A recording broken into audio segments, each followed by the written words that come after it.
Er du forelsket? Jo. Jeg ved ikke, hvad der sker.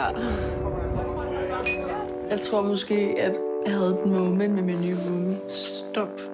Har du bollet med din roomie? Nej. Altså, har du kysset med ham? Nej, bare et moment. Er Eivind også lige så fuld? Victoria? Hej. Hej. Hvor mig og Karl, vi var ikke noget fejre. Nej, det kan godt være, men det betyder ikke, at du ikke har sovet andre mennesker. Jeg ved godt, jeg har sovet ude, okay? Er du nervøs, eller noget har du? Ja, lidt.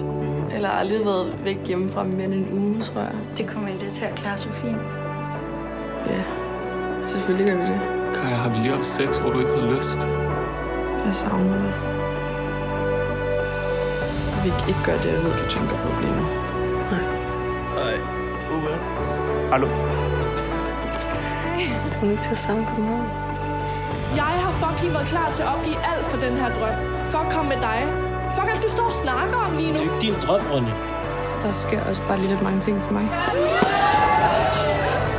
Hvorfor du har så et kæmpe problem med at stå og danse op med nogle fyre? Det er bare et problem for mig, når jeg ved, du ikke har det godt, ikke? Hvor har du været? Fuck af med det der. Jeg vil gerne hjælpe dig, hvis du vil have det. Jeg ved godt, der er ikke er nogen her.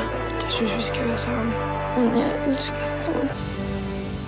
Jeg har brug for at være her. Og du siger, at det der, det Jeg er er din. 100.